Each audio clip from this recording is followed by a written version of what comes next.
Hey, it's Sean again. I know I said that that last video was going to be the last time I played this map. Actually, some things changed when I destroyed Kraxis, so I thought that I would post another video about it. That's going to be interesting. I'm attacking the Caves wildland right now. If I recall, it was late last night when I quit. Been able to build up three pretty powerful armies, and I want to capitalize on that before I start attacking enemy civilizations. So I'm going to wipe out these wildlands and try and capture all the sweet metal you get from the caves. The caves is really my favorite wildlands. I don't know if you guys have read the description about it, but basically it's a series of caves that some sort of evil lord built, and some of them have traps in them, and some of them have loot in them. And some of them have, like, I think, 6 obsidian golems, which are one of the hardest things to beat in the game because they have such high armor and attack. It's pretty much like you might be fighting the boss fight at any time, or you might just get, like, some random gold, or you might be fighting a bear. You really don't know until you attack, and I really like this gameplay feature. But anyways, I'm treating it like a sort of an expedition. I'm sent in 3 of my best armies. I've been able to build some, let's see... it's a unit with 7. I think they call that groups. No, groups is 5.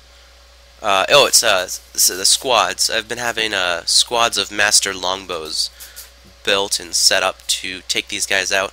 I actually might need longbows to defeat the obsidian golems, but I'm hoping that my armor-piercing pike will do the trick too. Okay, let's see what I got here. Oh yeah, one of the reasons why I'm doing this is because I don't have any metal. See, I'm getting 2 metal per turn because I randomly found this metal, and I was finally able to push back this outpost with my influence to get this metal. See, now this was really annoying. When I first started, I scouted out all of this, and while I was in the process of building pioneers, Gildan came through here and just randomly dropped pioneers in the middle of a whole bunch of monsters, and got lucky because none of his outposts were attacked. I think it's a bug with the monster AI, but this city here, Fargan's Keep, and this outpost should not exist. There were so many monsters over here, they should have been wiped out a long time ago. What kind of enemies do they have? No, they're still building regular mages. Pretty sad. Alright, anyway, so here's the wildlands. The caves also, on an aesthetic level, the caves just look awesome. You've got all these dragon statues and keeper statues and stuff like that all around. It's just a very visually pleasing thing. Okay, anyway, here's my army. I think I was doing some stacking here. Lady Irene. Yes. So I'm going to take a gamble. I have 2 bows. I started out with a hunter short bow, which is plus 10 attack versus beasts. It's a pretty interesting bow. Great thing to start out with if you're going to try an assassin character. Although I don't know why you would unless you're a masochist. Of course I did it. Oh, and then I also have the Ignis longbow. But having 6 fire attack isn't always the best thing. It can be blocked pretty easy by a spell resistance on higher level creatures, so sometimes you're better off with just going with a basic beast bow or a master longbow, which I forgot to buy for her. She doesn't have a master longbow.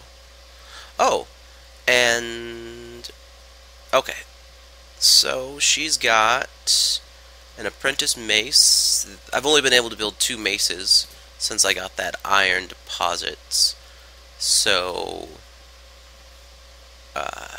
those are my only well-defendable units. I've got a master bow, novice spear, and Lady Irene.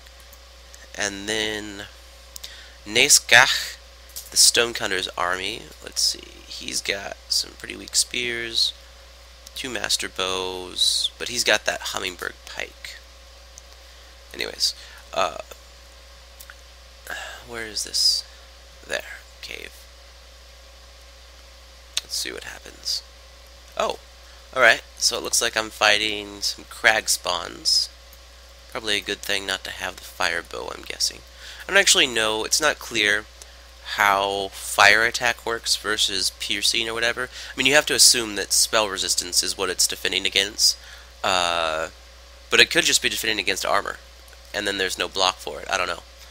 You'd think that fire resistance and spell resistance would stop the attack, though. Not really sure. Alright. Oh, these guys... Huh. They're actually pretty weak. I'm just going to regular attack.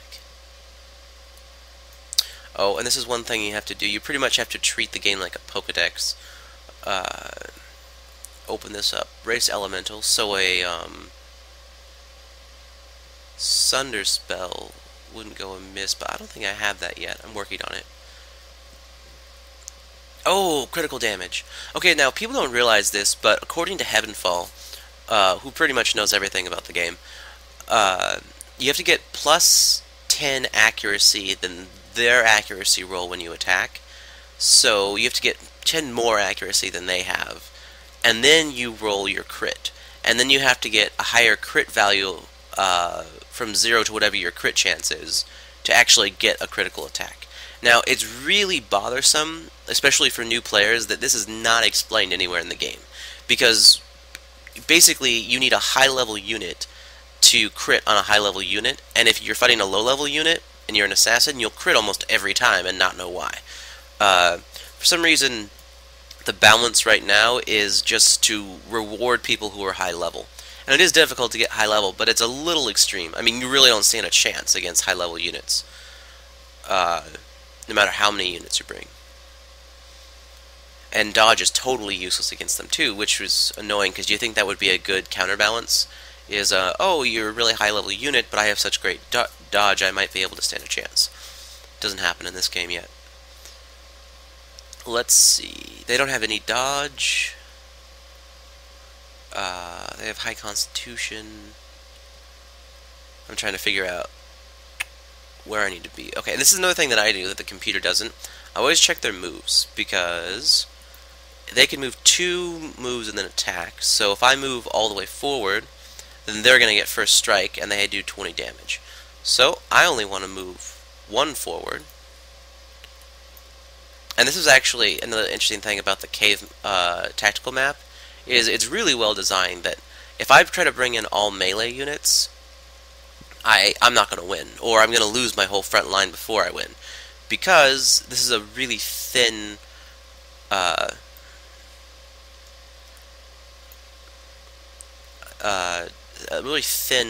front line that I can create here. Oh, this is another thing that I always joke about. Okay, they did put my archers in the back, which was nice, but my heaviest unit, the Apprentice Mace, is in the middle of everything and couldn't go anywhere. So if they would have had highest initiative, they would have been totally stuck. As is, it actually worked out fine. I'm still going to gripe about it, though. Oh, yeah, Master Longbows are awesome. That's one of those random texts, if you didn't watch the last video, that just totally makes the game worthwhile. Alright. Oh, this is another funny thing. Capitar, who, as a Tarth player, I genuinely hate and always attack them for no reason. They used to enslave us. But they were nice enough to build a road all the way through this wildland to Radenfall. So, movement around this particular wildlands is much easier than it was probably planned to be by the developers. But I'm fine with that.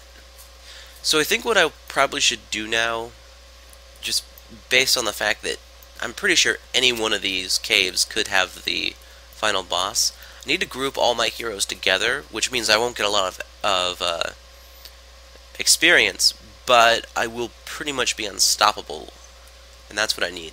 Because if you look, my power is only 178, Capitar's at 561, and Gildan's at 772. While I was attacking Emperor Caravox, Gildan was basically wiping every other empire off the face of the earth and taking all their cities and building up a huge economy. So if I don't either ally with him or stop him soon, the game's not going to be my game. Alright, so they're out of moves. So I can go here. And yeah, they're out of moves too.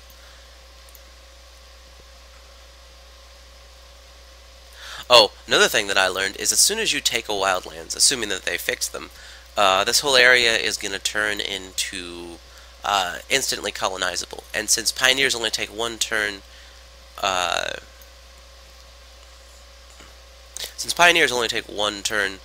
to train, Yolentown and Radenthal are going to instantly start pumping out pioneers and taking every resource in this wildlands, which is totally unfair because I'm earning this wildlands and they're just going to try and take it from me. So I've devised a strategy where I'm just going to, since these creatures don't roam in this wildlands, I'm just going to put pioneers in every square inch of it and either build a settlement or an outpost in every single spot. So I should have one super powered settlement in the very middle and then outposts in every other direction. No, scratch that. What I should do is build settlements right next to their settlements so that their influence doesn't overwrite my outposts. But actually, let's do some math here. 1, 2, 3, 4, 5, 6, 7, 8, 9, 10, 11, 12. So, assuming that the minimum build radius is, I don't know, 8 or 9, I think it is in this version, I'm not going to be able to build a settlement anywhere but here, which means I need to put outposts everywhere else and hope that these cities don't get too big. Actually, I can check that because there's no security apparently. These are my allies, so I don't know why they would hide this information. So they're going to do 55 more food, and that will not be enough to level.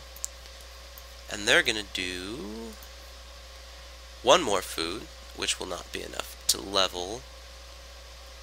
Alright, so unless they start getting some farming tech, they're pretty much going to stay where they're at, which is good for me. Alright, so I've got 1 pioneer in this position, 1 pioneer here, another one here,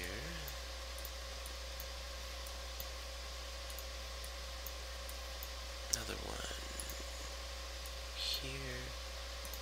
Alright. This is another nice thing that I'm just going to point this out every time I play the game. I can build an outpost right here and get a road all the way along this area and all the way over to this part. So the more pioneers you build, which are really cheap, you can just start putting roads everywhere that you need them without having the civilization effect where you have a road on every single square. It's not necessary, and it's really smartly avoided in this game. One might say intelligently avoided if they were intelligent. But it's pretty early in the morning on the Pacific coast. A nearby life shard? Oh, this is a good chance for me to check. There was a bug in the last version, 0.77, or I guess 2 versions ago, where if you cast an enchantment, you have to recast it every time you get a new shard that will increase that enchantment's power. So you have to manage your enchantments every single time. Oh, okay. So this is weird. This was a death shard if you watched the last video, and then I demolished the building on it, and it stayed a death shard, so I assumed that they just took out the idea that life shard and death shards will switch back and forth. But for some reason, this death shard just randomly turned into a life shard after a certain number of turns. And it kind of sucks that it didn't get the art to pop up when it switched. But that might have happened next turn if I didn't instantly build on it. So, anyways, devs, if you're watching all my videos, you should take a look into that. But they're probably not watching. It's Saturday.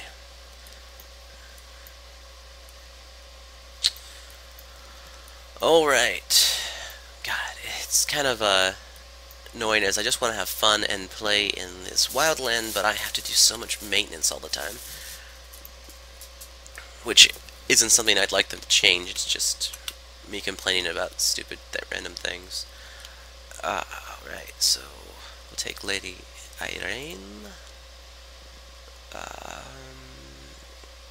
Definitely take Apprentice Mace. Take Neskach Stonecutter. And Arvin. I don't know if you guys saw this last game. I think I got this guy afterwards, but basically this is a level 9 unit that I was able to recruit from researching the recruit level 9 units technology. This guy he came fully equipped, very impressive stats. Look, he's got 20 strength, 14 dexterity, 15 intelligence, and 15 constitution. Path of the Mage and Path of the Warrior, which is the only two good ones, really. And Tactician, so when he's his own army, he gets extra initiative. Plus, he's got Fire, Life, and Air, which is exactly what you want for most situations. The only thing is, he probably won't ever level again. He's got another 600 XP to go. But hey, you know what? That was a really good buy. It only cost me 700 gold. Oh, also, ever since I took over the Kraxis fortress, I've been getting a lot of gold from having such a large city. It's been nice. Also, I think I doubled my research. But I've gotten a few new spells to boost research and stuff like that. And mana, actually. I've got a lot of mana going. Let's see.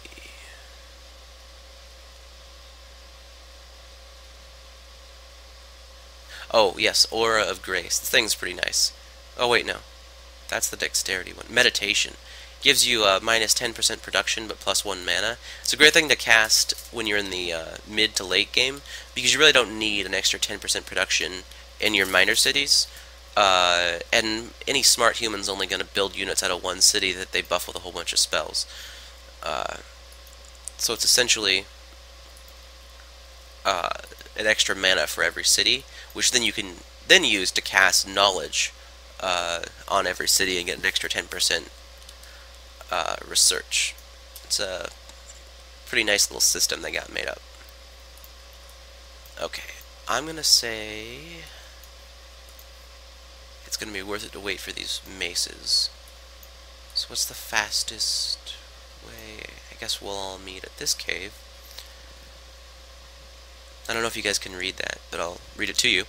Dim voices echo through this cave. It is impossible to tell if they are the sounds of some ancient civilization living beneath the Namtur, all that remains of adventurers that have been within them, or whispers from a darker world. It's a nice little flavor they got going in this game. Alright. They have 0 movement. Okay, so I have 1 archer, 1 tank, 1 armor ignore, and 1 cavalry. And then I'll get a 2nd tank. It's my highest level archer. Level 2, that's... all my units start at level 2. In case you guys didn't realize that was possible, it's pretty awesome. Alright, so he's got level 3, he's got level 3. So I'll take these 2 master bows. Oh, also, take a look at this. I've got a 110 constitution on a level 3 unit, and that's because, well, for one thing, I'm training squads now, but also, each one of these units has a ridiculous amount of constitution. Yeah, 14 constitution here. And the reason is that I cast Aura of Vitality with 1 life shard. Now, when I get that next life shard built, I'm going to be casting Aura of Vitality with 2 life shards, which will give me an extra 1 boost. And the reason that I call these macemen tanks is because I gave them additional constitution through traits to get them up to 19 constitution. So as soon as they start leveling, I think they're pretty much going to get 100 HP per level, if I did my calculations right. But the health equation is, people have pointed out, is extremely complicated.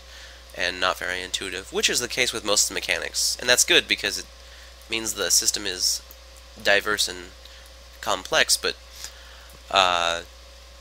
it is kind of hard to learn right away, so it would be nice if they just had some things in this tutorial to teach other people. Oh yeah, I totally forgot about these guys. I guess I'm just going to leave them here as defense, but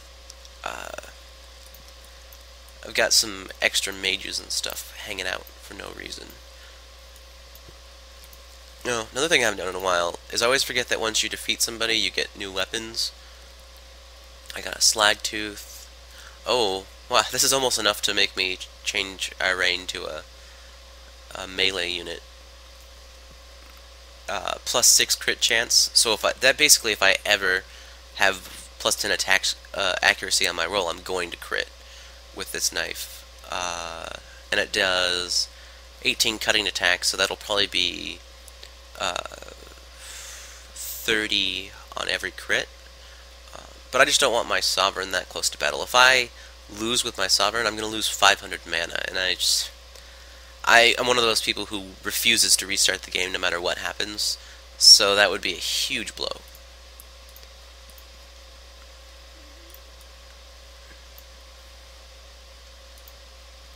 Alright. Gosh, this is taking a long time.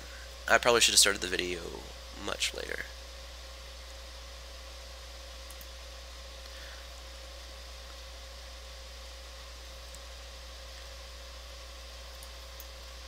Why am I building Novice Spear?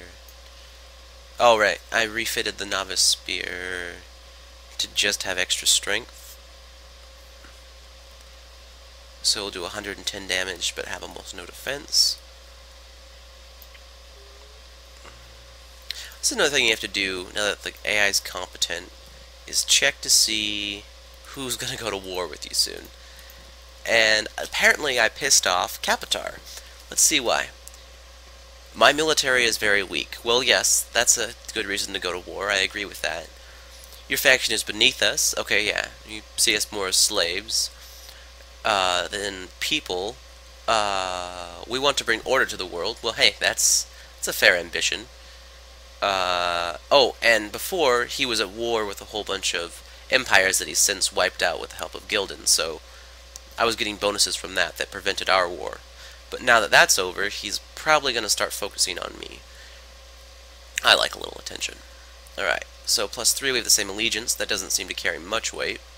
So yeah, he's going to attack me soon. He's probably building up troops here. Huh, yeah, he's building a siege factory, so that is a pretty clear indication. It's like, oh, I don't want to bring politics into this message, but it's like Iran.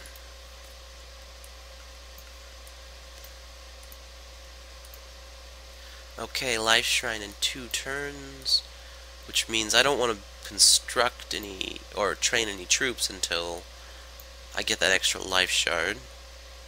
Ooh, I can't believe this guy doesn't have a fort yet. I'll just rush by it. Oh. Yeah, I've been trying to work on melding this castle into the forest pretty well. I've done an okay job, but at the end of the day, you kind of just need to make these little divots so that you know when your troops are going to be, and you can kind of control that. People are having trouble just getting their troops to go in the right spot. One thing I do is make sure I have a road in a little divot like this, and then pretty much any direction you send them, they will teleport through the city.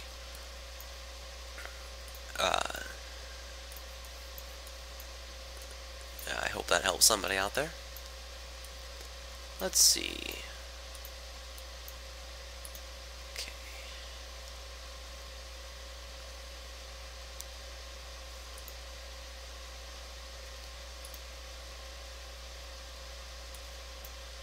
Huh.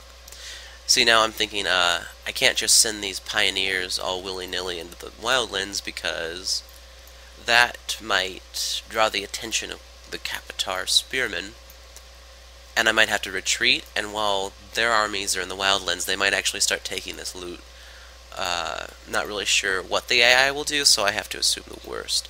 But since we're going to war, I can calculate that Roddenfall, take that right away, because that's going to be a great defensive position.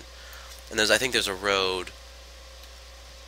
It's kind of hard to see roads. I wish they would put little edges on the road so I can see where they go. But basically, there's a road going right next to Roddenfall. So as soon as I take that, I'll have a really good supply line and a route to all their cities. So, stay here, stay here, and then I can just put my outposts near these two cities and have these two cities suck up the bonus. Probably that third city, but if you look at the influence, that's a big city. That'll be later in the war. Hey, maybe I'll post about the war too.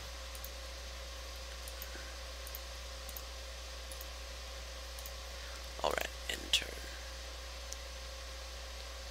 One thing that's going to be interesting to see is, now that they're hostile towards me, how soon will it declare war, and how many troops will it have ready when it does declare war? It's one of the things that I think that they're probably still working on, is getting the AI to say, hey, I only have this many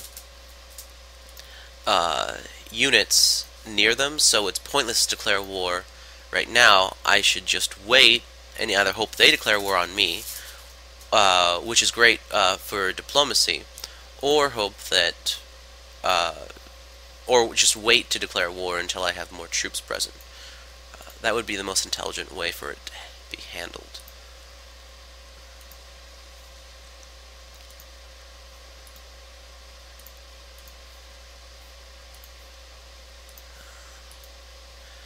Anyways, I guess I'm just going to keep these units as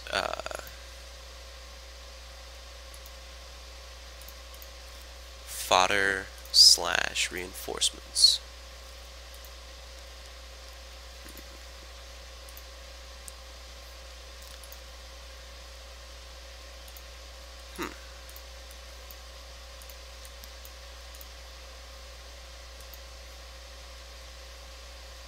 Alright, one more turn. Okay, so I got my life shard there. That's going to be a huge boon, but I'm going to have to waste a lot of mana to get the effects I want from this, I think. Oh, I know an easy way to tell. One of these units likely has courage cast on them. Yes, Negach, the stonecutter, does. Oh, wow, I just realized something really dumb of me. This whole time that these heroes have been sitting over here, which have apparently vanished, so I guess that's load off my back, kind of. Huh. Alright, well, in a stroke of luck, I absent-mindedly sent them to defend a city, and I need them up here anyways, because one of them, not sure which one, has a little crown that I cheated and got. Wait, they don't have the crown? Who has the crown? Anyways, alright, so I got my life shard. It's protected within my old Kraxis fortress. What else can you build? A Temple of Essence. I'm doing only +3 on low taxes. Magical forging. See, now I'm thinking I need to keep my taxes low, but actually I'm going to war, so whatever. Do I want to spend 3 mana? Yeah, because I'm going to need to cast a lot more spells now that I have an extra life shard. So, Temple of Essence. Let's see, where am I starting units here? Oh, I don't want them in this corner, so I'll put that like that. These walls look so awesome. Actually, it is a little annoying that the overlap on these parts, but I'm not really going to complain about it. It looks okay.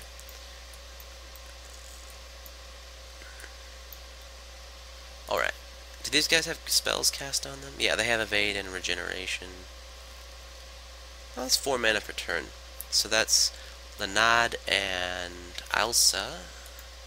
My starting level heroes. Everyone's been talking about, like, oh, you need your starting level heroes, but really, your economy is usually so bad, or at least it is for me in the beginning, because you're just, trying to get one city up to level 4 or 5 to pump out research, and then you're, you only have one main army, and you can only have one hero in it. So your sovereign levels up, but your side units don't level up so often. These people, I think, only made it to level 5, whereas I can hire level 9 units right off the bat, and they all come with equipment and stuff. Okay. So, dispel all of those. They're out of movement. So who has that damn crown? The Stonecutter has it, and he has the most enchantments on him, so that's already been set up. That's good. Right. Cave. Oh, I have 0 movement. Oh well. I just need to check this. Courage. Details. Huh, look at that. He's got Nature's Cloak, you can tell. Either that or he's shitting leaves. Could be poison oak. Alright. Spell resistance. Intelligence bonus +5. Level bonus +7. Courage. Giving the bonus of +3 to spell resistance and hit points. Okay, but it's not showing up. Courage isn't showing up here. Alright, I'm gonna end turn. See if that does anything. Sometimes it takes a turn before stuff updates. It's a pretty easy way to troubleshoot if something's not showing up right. Oh, that's right, I'm researching Magical Forge.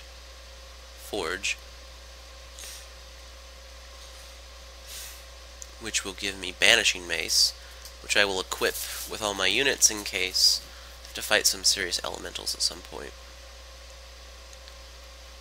Or maybe I'll just get the Magical Armory. The Magical Armory, once you finally get to it, is pretty sweet. It gives you +1 per level to 5 different stats if you fully equip. It's pretty goddamn awesome.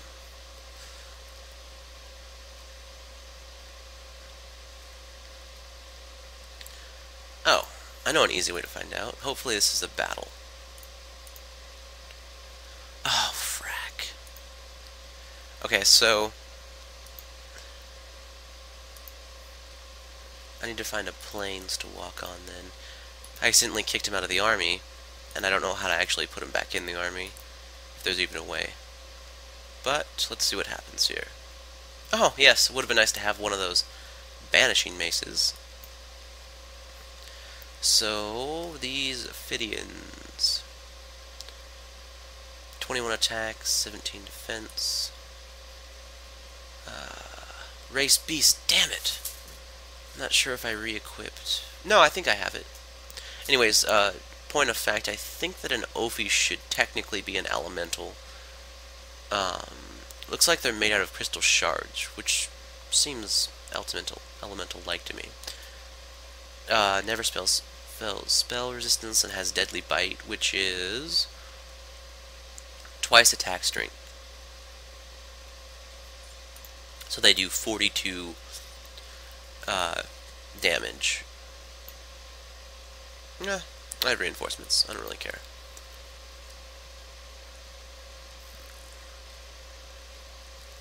Oh, that's right, I can't use any offensive spells, but I can cast a whole bunch of haste. Ha! Crit, you bitch. Oh, I probably shouldn't swear in a podcast. What is their accuracy? 22? I'm just gonna call that a win. Snakes have 3 movement. 1, 2, 3. So, just stay where you're at.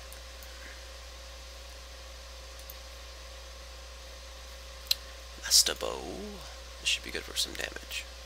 Yep. I'm definitely just about at the right level to start fighting these guys.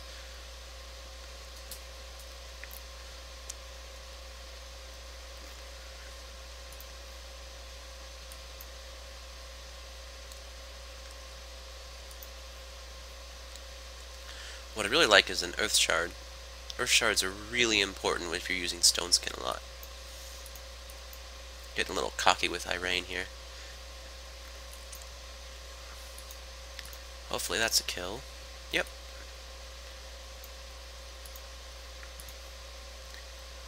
Haha. I'm getting really lucky. Uh-oh. Yes. Alright, so I got pretty lucky there. Oh, and 50 crystal, which will translate to a group of units with magical weapons. It's a huge bonus. Alright, so I have my stack of doom. Now I just need to find an efficient path to get 1, 2, 3, 4, 5, 6. It looks like this is the best path.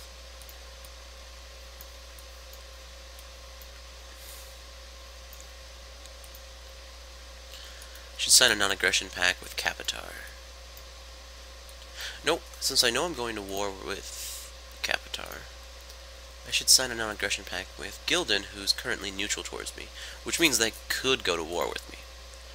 Alright. Okay. They value a non-aggression pact a lot less than I do, apparently. That's unfortunate.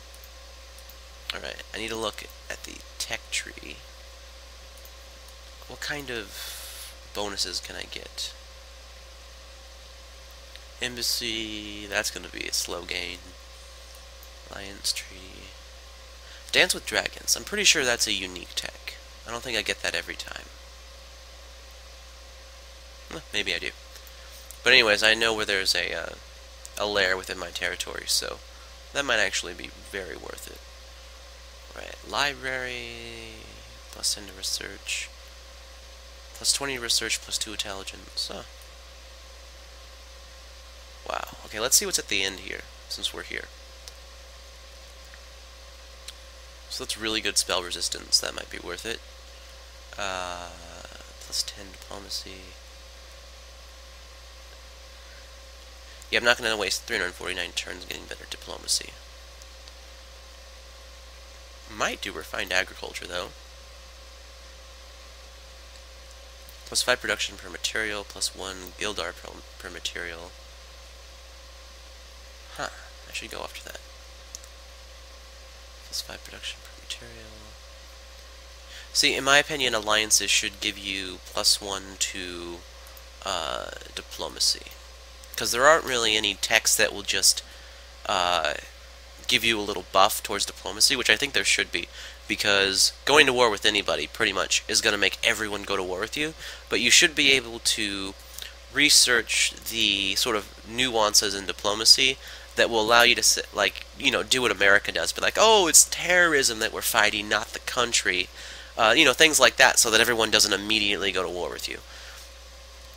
And some of them, hey, they might even join the cause like Canada did. That was hilarious. I don't know why Canada would go to war with Afghanistan. No one saw that coming. Alright, weaponsmith. Okay. So, basically we're just going to have to wait until Capitar attacks. Which I'm not prepared for yet. I wish there was some way of knowing. I guess I could send scouts towards other things, but until I see a stack of doom here, I'm not really going to worry about it. I have 1,200 Gildars, so I could rush by whatever I need. In fact... Oh! Wow, that's a really expensive rush. Oh well. I'll have to live with what I got. I think that since these guys are right next to a road, they're pretty safe. They can probably get back in time to at least counterattack. Sorry, I've been fighting off a cold. I don't know what it is about cold viruses, but I think they're getting worse. I haven't been able to kick them as easily as I used to. Maybe I'm just getting old. I'm 24, since you guys can't really see that.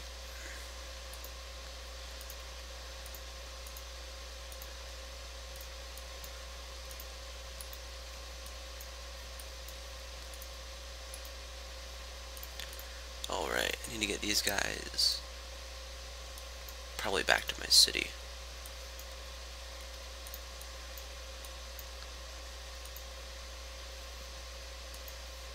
Huh.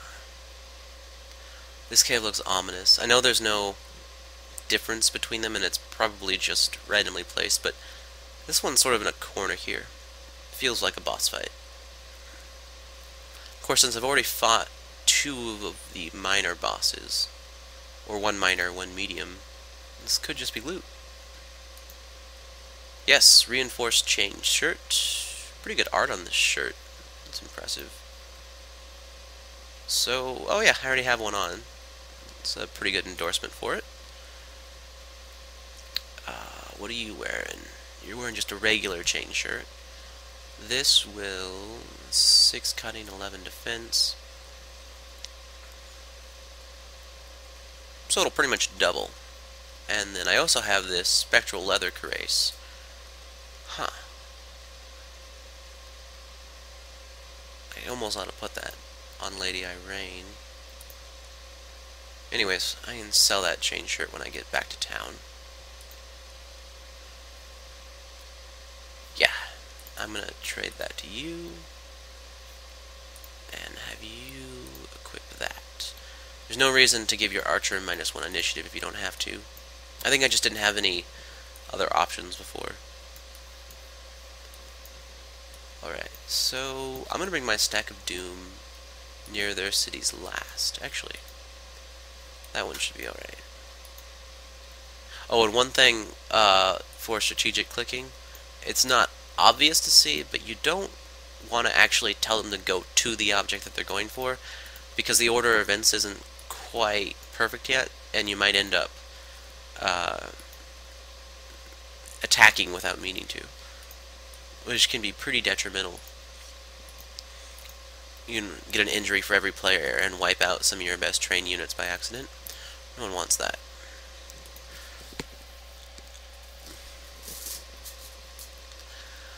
Alright, probably going to end this video soon and put up a part 2 with a caveat that no actual battles took place during this one. Wow.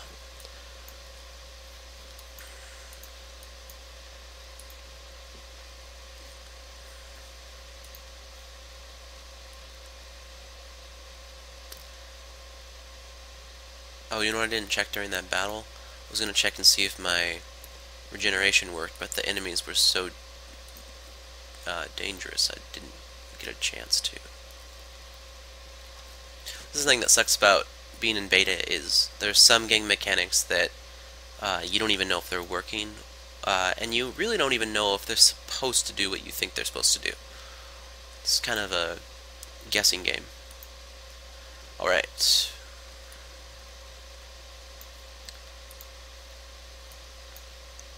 Huh, I just did the wrong tech there. That's embarrassing.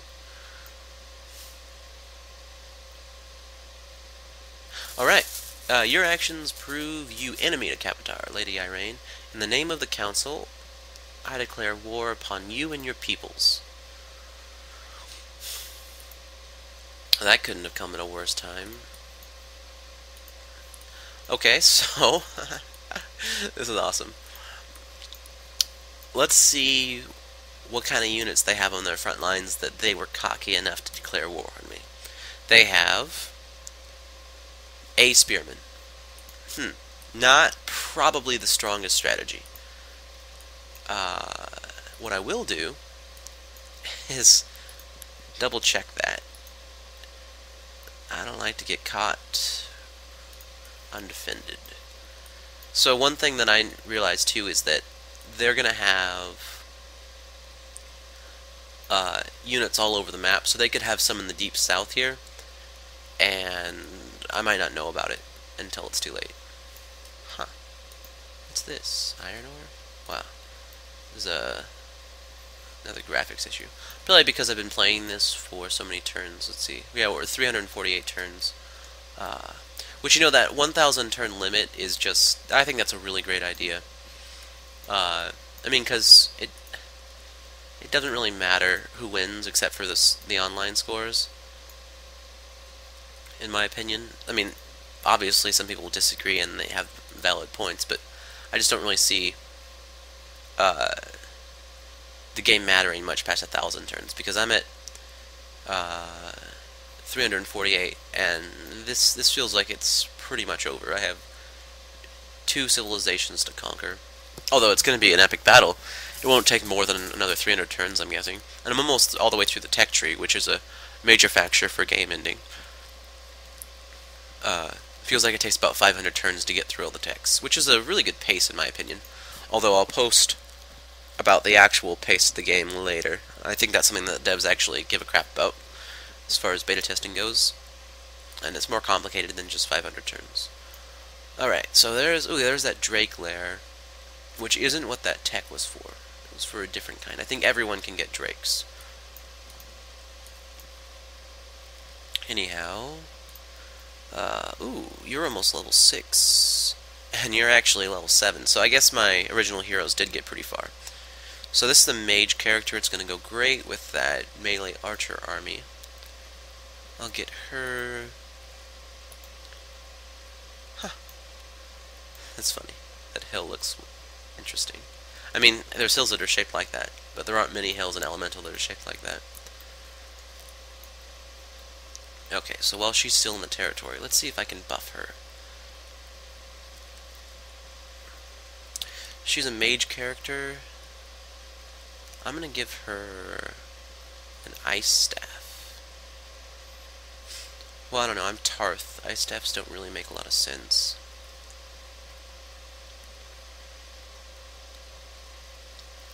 I'm guessing she's gonna be in the back. Alright, so how about a nice little warg to stand on, or sit on. Incineration staff. Bind equip. Broadsword sell. So she's got cold resistance. She's already got a cape. Ring of the Glacier. Oh, that's right, I have all these new amulets. Wow, that was bad.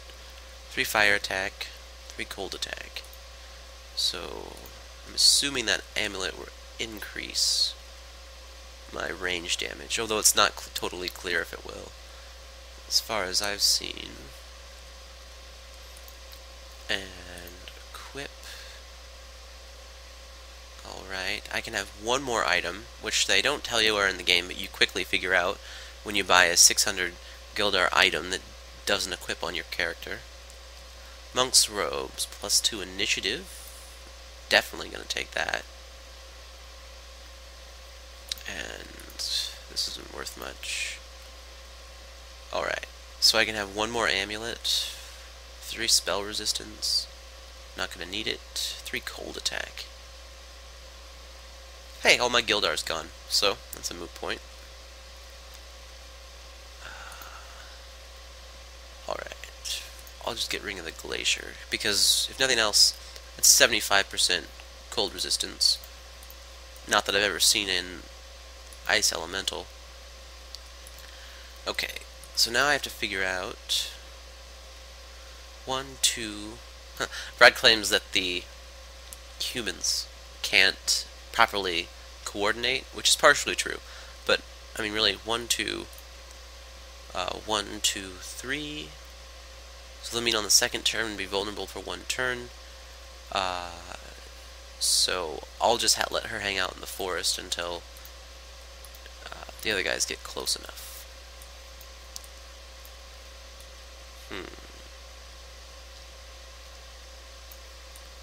Almost have that fort built. Temple of Essence and construction.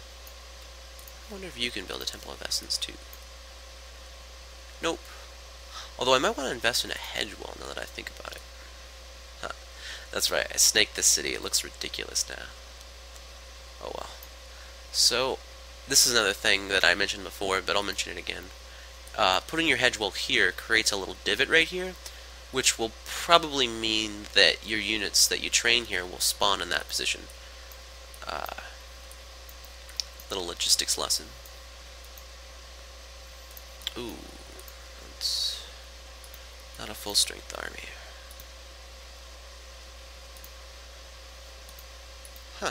I didn't know they were on the same move scale. Anyways, those guys are really well defended. I know that I should probably be defending my empire, but I promised that I'd take these things. Ooh, champion's boots.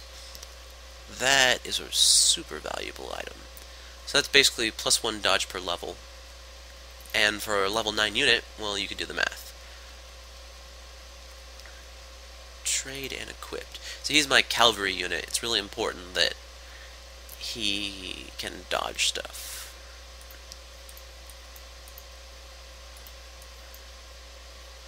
Okay. Ooh, I can figure out what kind of bows they're using. They have yew longbows, which is pretty annoying. I mean, I guess we're in the end game, so I should expect it, but I've been sort of speccing in archery, and I don't have yew longbows yet, which means they're really far down the tech tree, and it only happened in the past 50 turns or so, I would say, since they started wiping out the empires. But it won't matter, they don't have any defense, and I have a better initiative on my archers.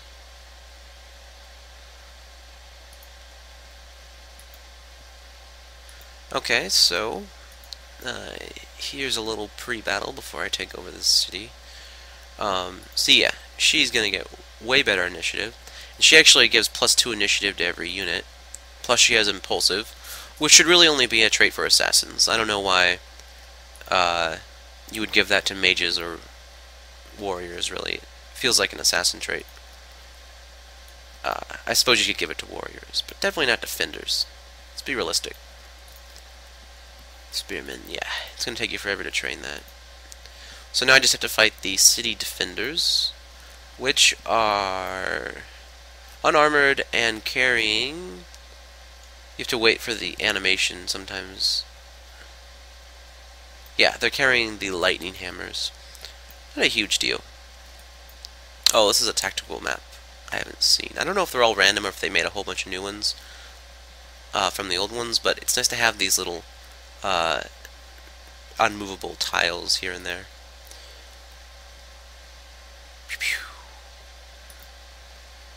Right. This is one thing to think about in the late game is if you don't get a crit with your unit, your archers or your assassin units are pretty much useless in this game. So City Militia only has 2 moves usually. Yeah, 1, 2. So I'll wait there. Oh crap, that's my longbow. Why does my longbow have so many moves? Or master bow. Oh, that's right.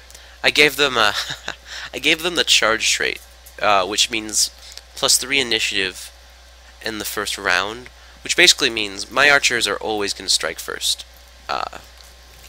Their yew longbows probably will never enter into the game, unless they give them heavy armor, in which case I'll still be able to hit them 3 or 4 times before they move. Alright. Now I have to defend this town? I might just raise it. Probably not, though, because I need it to get this metal and stuff. Alright. So I can send this guy up here for defense. I can't really see them defeating this many spearmen and a city defender. I might be able to. Perhaps I'll leave a hero up there at some point. Oh, you know what I can do? I don't need this archer. And I like to put my archers in leather gear because I can't afford the metal right now, but it's also idiotic to not armor your archers in the late game. I don't know why the computer's doing that still. Alright. She might not be able to defeat just that spearman. Oh, she might be able to kite it, actually. 1, 2, 3, 1. And 1. Alright. So now, next turn, I can take Radenfall. Really dumb AI. I mean, I know they think, okay, I'll eventually get there, and I have 3 times the faction power, but while they're not getting here yet, I'm just raping their empire.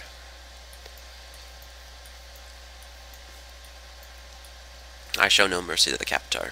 They enslaved us for hundreds of years. They deserve everything they get. Sorry if that was a little laggy. Oops.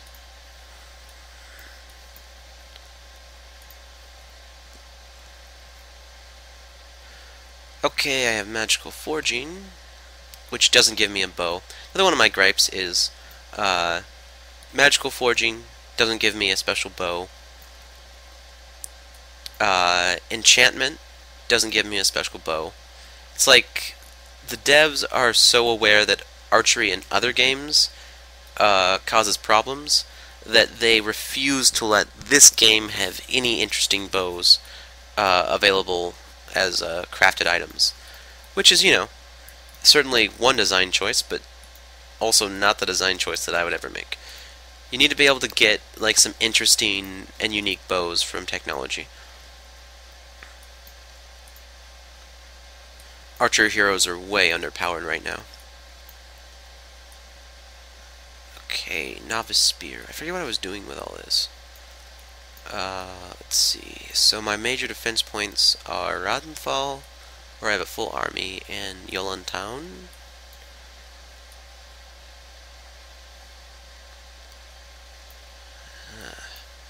Anyways, I'll just move this guy up here. I think I will need him later. Alright. So I'm just gonna go ahead and guess that none of these things are up to date, because I haven't been in a battle where I've been damaged yet. So another thing about the endgame is you either lose all your units or you don't take 1 point of damage. There's not a lot of middle ground in the endgame because everything's so specialized and attacks are so high. But honestly, I kind of like it that way.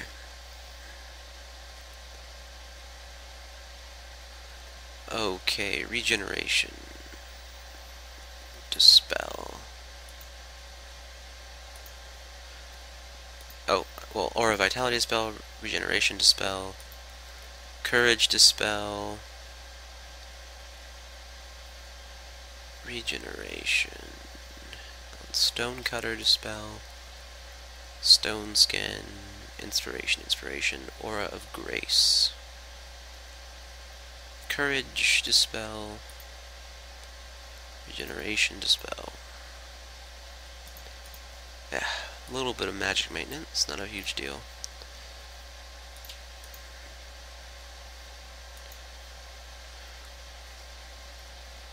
Oh, another thing is, people haven't really realized this yet, but Anointed by Fire's Fireball seems to only have a casting time of 2. So since I have a Fire Shard, I should really be putting that on every single unit I own, because then I'll basically win. Okay, so I can recast Vitality. That'll give me another...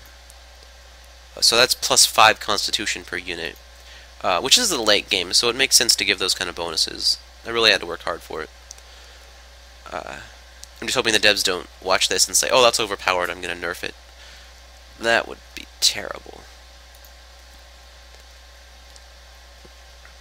Oh, I have Pillar of Flame now, so my territory is pretty well defended just from that. Alright, so I need to cast my regenerations and such. Oh, another idea I had is, now that I know how Touch of Darkness works, you have to select the unit, and since she doesn't ever need dexterity for anything, because she's a mage, I can cast Touch of Darkness until she has no dexterity left.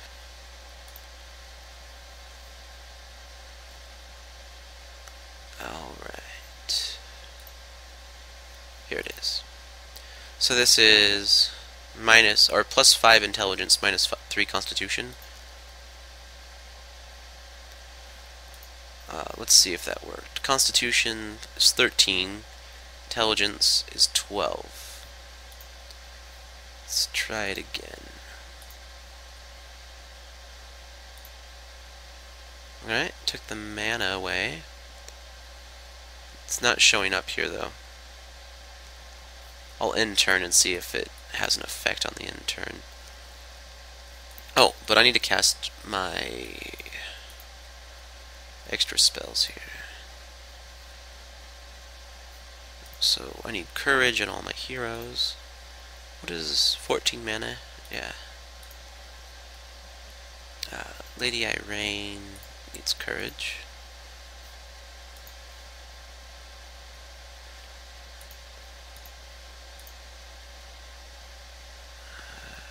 Arvin wants courage.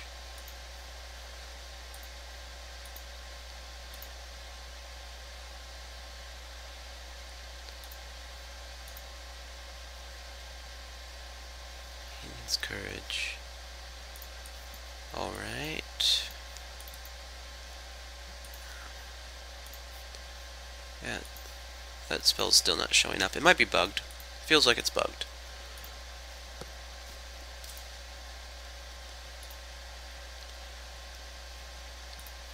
Alright, all my units have courage. Do I need regeneration on her? Nah, she's got a lot of constitution. Alright, so they have 3 city defenders. That's not too bad. I just need to make sure they don't get near me. Oh, whoops, I forgot to give her fireball.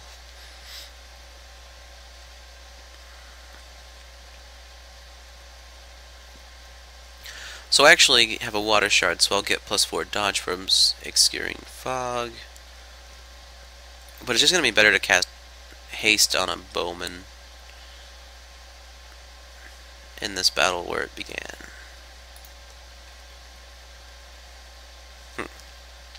Guess you know their units only have 2 moves. Sometimes you can just assume.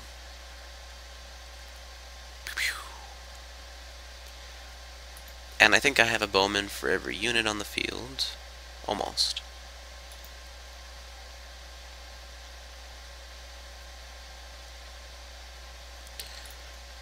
And then... Huh! Nice animation, guys. Apparently she threw a knuckleball fireball. Whatever.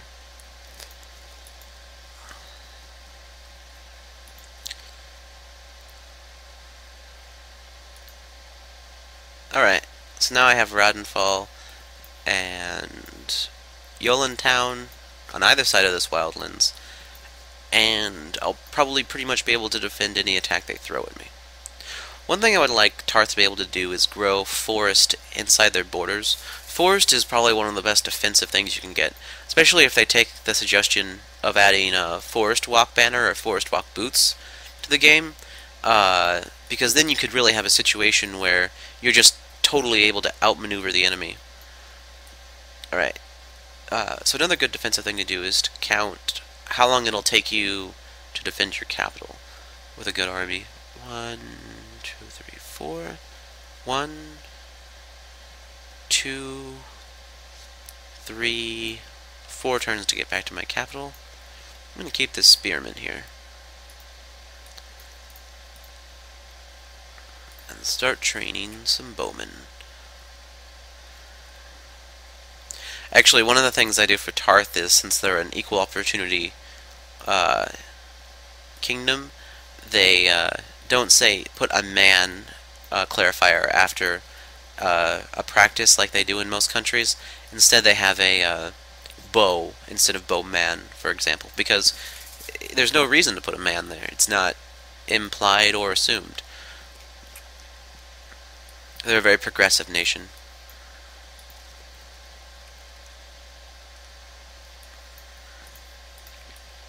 Alright, so this city's safe. I can move my heroes back out.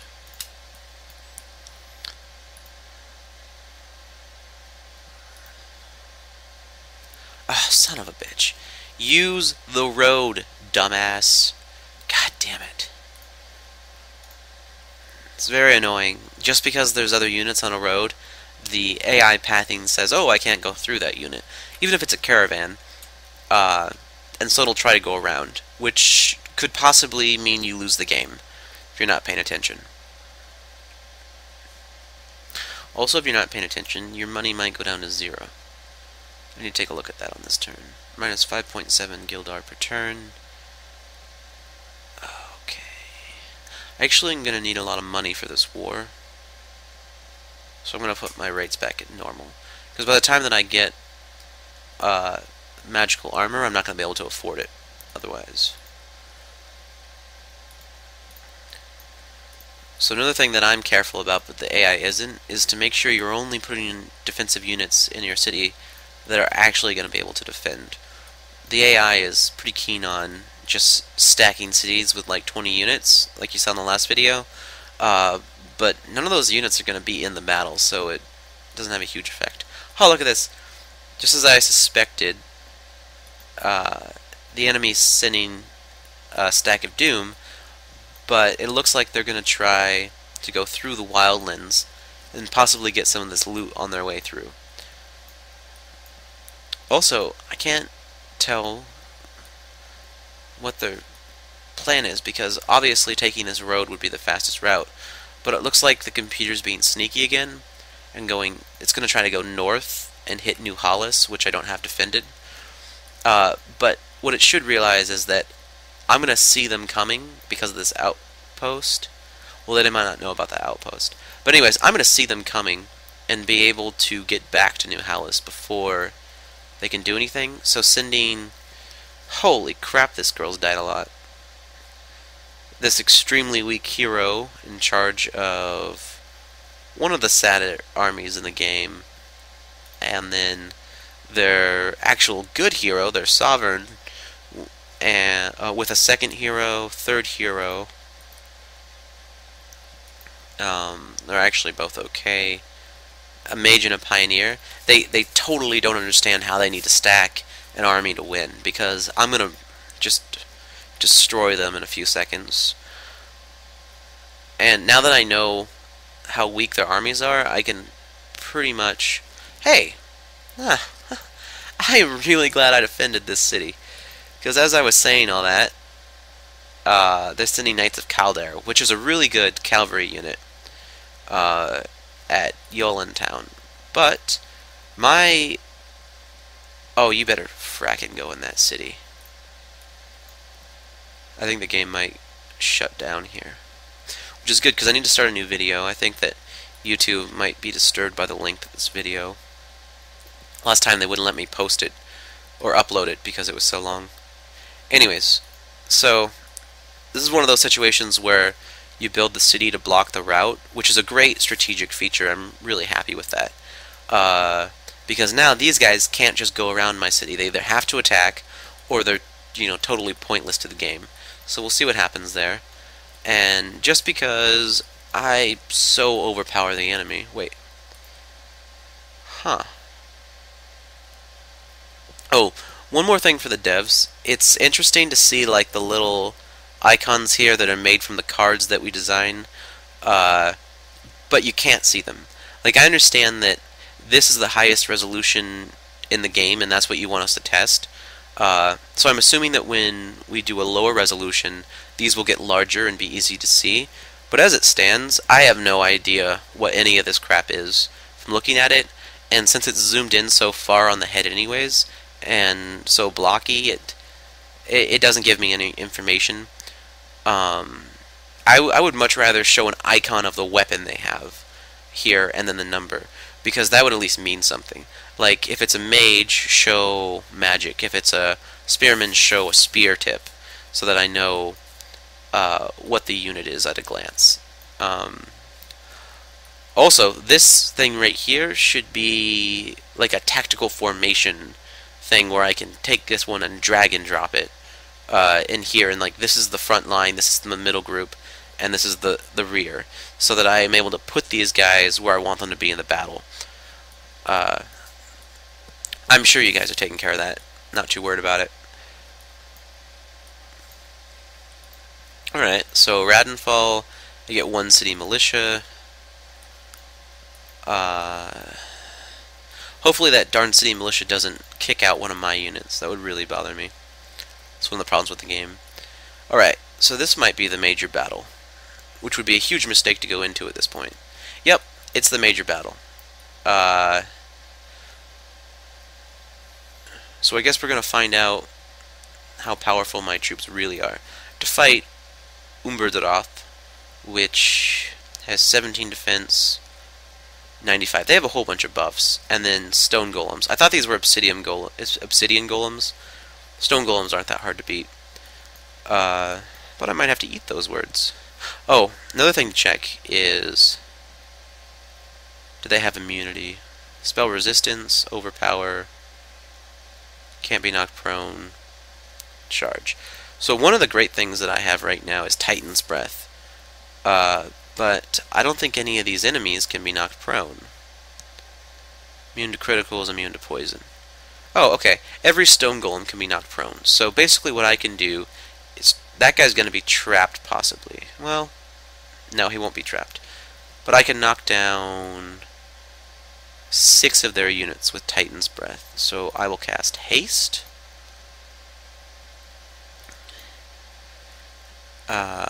A gust of wind will blow all enemy units back a tile unless they resist, knocks them prone. That's pretty clear. Oh, it's a charging cast. I should have cast that on the first turn. Well, I guess haste was actually better. Alright, so since I know the Umberdroth is a powerful and fast unit, 7 moves, what I need to do is create a zone of control they can't get past. And so I have Apprentice Mace and Apprentice Mace. If I put one here, and I put one here, that should be enough. How much health do these guys have right now? 139. And your attack is 43. So I'm going to assume stone golems are going to be knocked senseless, but just in case. Anyways, I'll put these guys on defend here. This is why you have tanks in the game. This is actually one of the better points of tactical battles, is I can set up a front line here and protect my archers. A little long on the animation for this one. Not really sure why that's still happening. Some issues are more important than others, really. Okay, so 17. I can do 3 to 7 attack, average of 5 times 7. So 5 times 7, 35 damage out of 95. I really hope I can defeat those stone golems, because this is going to be a slow battle. They have so much health. Alright. I might not win this one. Frack. They bashed me. You shouldn't be able to bash someone when they have their shield up. Or it should be likelihood reduced. Okay, cast haste. What the this unit has almost no health. Okay. Obscuring fog. Let's see what the Umberdroth's accuracy is. Accuracy 28. Probably not going to be able to dodge these guys. I think they're immune to offensive things, right? They're resistant. 13 spell resistance. He has 17 spell mastery. Burning Hands is 12 damage. I'm probably better off just attacking. Yeah. Wow, they're gonna fucking destroy me. This is a dark day. Oh, okay, that's right. I have the Stonecutter here. He doesn't have haste, but... Oh, are you fracking kidding me? Okay, so... I was able to knock down all of the stone golems, so I'm really just fighting Umberdroth here.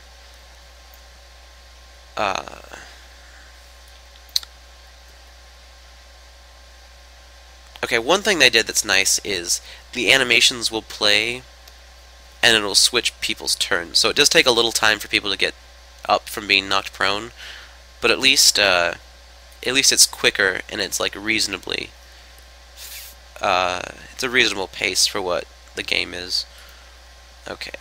Yeah, you're gonna dodge that because why would that hit? Huh, that was a mistake. Didn't mean to click on any of that. Master Bow.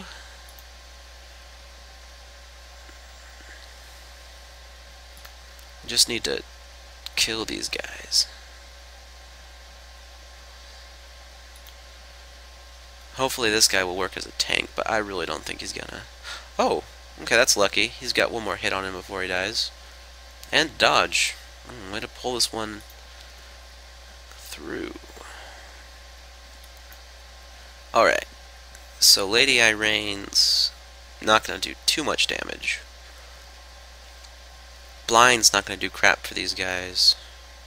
Oh, and she's gotta cast Titan's Breath constantly, or else these stone golems are gonna come back and do that.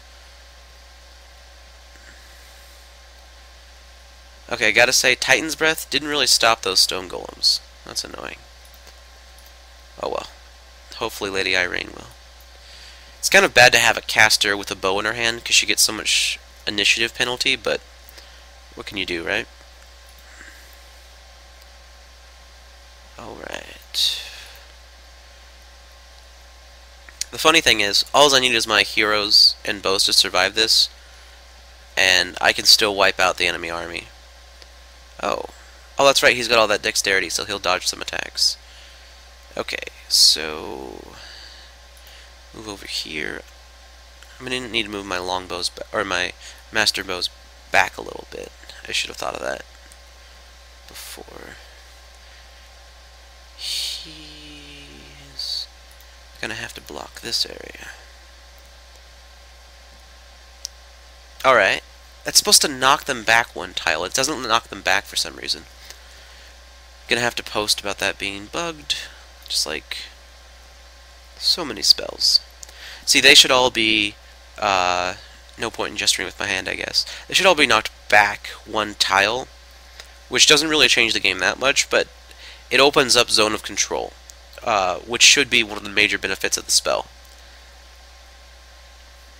Alright, so every chance you get, you want to put your tank in defensive mode. And I should have moved these archers back a long time ago. Well, that was my bad.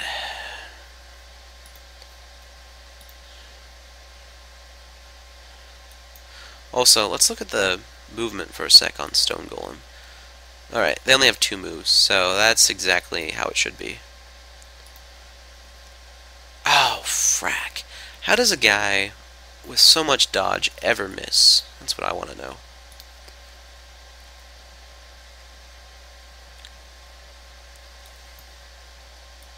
Or with so much accuracy. I mean, he's a level 9 unit. Nothing in here should ever be not hit by him. She casts Titan's Breath again. Oh boy, these stone golems are gonna wreck me.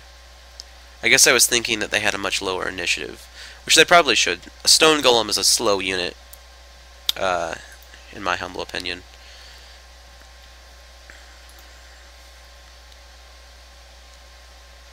Anyways, this battle could go either way still. I can't really attack them with any offensive spells. I just have to rely on my bowmen for damage. Alright, last Umerdroth is dead. This battle should be mine. So yeah, there's a good spell. Take that guy down finally. Alright, so now I'm thinking I should retreat this apprentice mace because he's not really going to sway the battle. I need a last line of defense for these archers.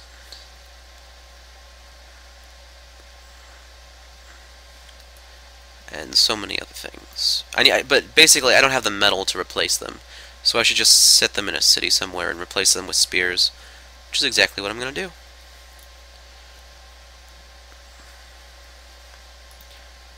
Move back, defend. Oh, actually, he's not out of their range. That guy can still hit him.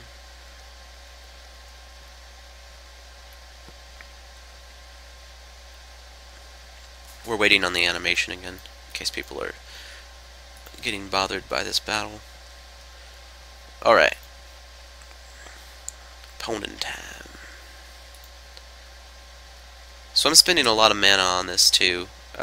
Casting Titan's Breath every round is going to cost me 25 mana each time. So at least 200 mana is being spent on this win, assuming I even get a win. Oh boy.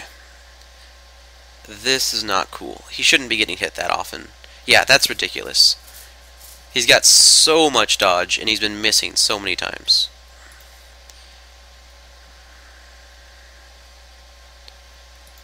Also, if these guys were getting knocked back one tile every time I cast Titan's Breath, they wouldn't all be at the front line like this. I was kind of counting on that to win this battle.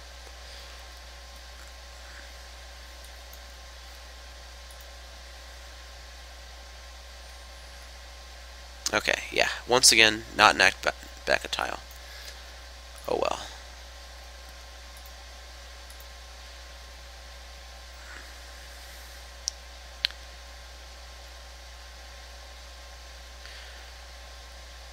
It's just like in D&D where you roll a 1 on a die 20 and you lose a character you've been building for, I don't know, 10, 12 months. Totally dead, nothing you can do about it. I was hoping that would get a kill. Oh well. I should be able to do 6 damage. Nope, can't do it. Well, one thing that's nice, though, is having a unit with 221 health. Alright, so I will win this battle, but I did take heavy losses, and by far my best, or my second best hero, took an injury, so that sucks. But on the bright side, I took the Wildland. Look at all of these guys I killed, and everyone who survived, which was also my level 9 unit, is going to get a huge bonus to experience. Alright, so +1 initiative, True Strike, attack that never misses. Well, level 9 unit never misses anyways if the game isn't playing right. Quick, +1 initiative, +3 dexterity. Alright, so crit chance is 8 there. 6.5, so +1.5 to crit. And that'll put my initiative finally back at standard initiative. Initiative's really well balanced in this version, I have to say. So I'm only life level 1 with her, which means that she's spec'd in other magics. Yeah, air magic. So yeah, I'll take quick. Alright, minus 25% to earned experience. So he won't level quite as quickly. Oh, wow, I got Burning Battle Axe. It's really good loot. Let's see. 6 fire attack, -2 initiative, 11 cutting. That's mediocre loot. Considering how difficult that battle was, I think I deserve more. But that's just my opinion. Okay, equip my fire bow. I wish I could sell some of this stuff. Alright, so I'm in an interesting position because I still have to take these 3 things. I've got these armies to fight. Let's see. Master bow. Stonecutter's still in the army. I thought that they'd go back to the town. Apprentice mace. And Arvin. So the problem with fighting these guys is that their mages are going to be able to kill my heroes over and over. Okay, and the other thing is, I have level 2 or level 3 life, and yet, I think I have level 3 life. I don't have any spells from the strategic level that'll just, heal my units. Where is the spell to heal my units? Basically, what I have to do is cast Airwalk.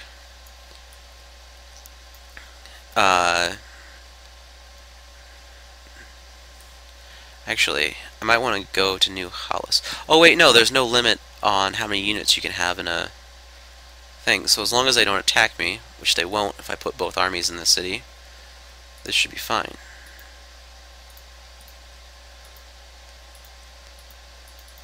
Alright. This is bothersome. My units can't infinitely stack a city, but their units can.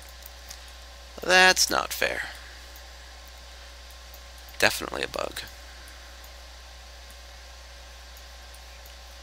Of course, the question is the bug that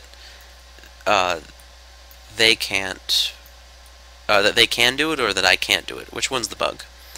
That's the question that you need Derek or Brad to answer. I don't know what they do on the weekends, but I hope they watch my video. Okay, well, I just did that major battle. That's what I was planning on doing in this video. I'll take these 3 things and start fighting the Capitar in my next vid. See you guys later.